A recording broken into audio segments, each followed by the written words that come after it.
কাজ করো, এই গল্পটা পড়ো, এখান থেকে পড়ো, একটু জোরে বলো। গভীর রাত এক ভদ্রলোক সদর পথে ঘুরে বেড়াচ্ছিলেন। হঠাৎ একটি কুড়ে ঘর থেকে এক মহিলার গলা শুনলেন, এই দাঁড়া, ভাতটা ফুটুক তবে তো খাবি। ঘরে ঢুকে ভদ্রলোক দেখলেন এদের ঘরে চাল ডাল কিছুই নেই, হাঁড়িতে শুধু জল চাপিয়ে গরিব মেধাবী নাতি নাতনিদের খাটিয়ে দিচ্ছেন।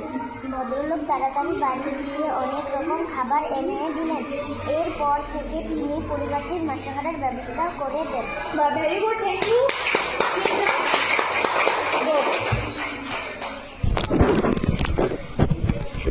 জয় আসো।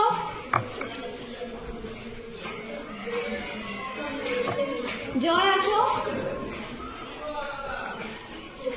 এটা বলো। রমেশ এবার পুজোর গাড়ি কিনবে, সে নীল রঙের গাড়ি কিনবে। ওর পরিবারের সবাই খুব আনন্দিত।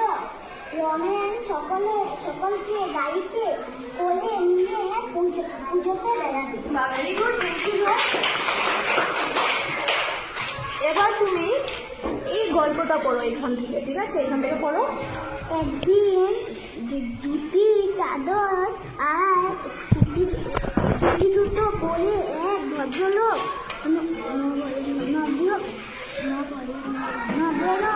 একটু বানান করো, এটা দেখো কি আছে।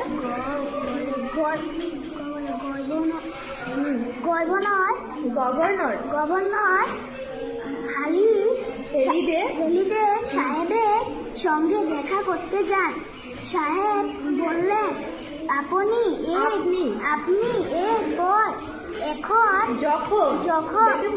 যখন আমার কাছে আসবেন তখন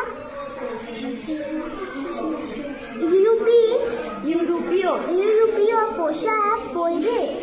ভদ্রলোক বললেন, আপনার সঙ্গে তবে এই আমার শেষ দেখা। আমি দুটি চাদর চটি জুতো ছাড়তে পারবো না। কাজেই আর শেষ আশাও হবে না। হেলিদে বানান করো, না পারলে বানান করো। হেসে বললেন, তাহলে আপনাকে কিছুই ছাড়তে হবে না, নিজের পোশাকে আপনি আসবেন। আচ্ছা, ঠিক আছে, থ্যাংক ইউ।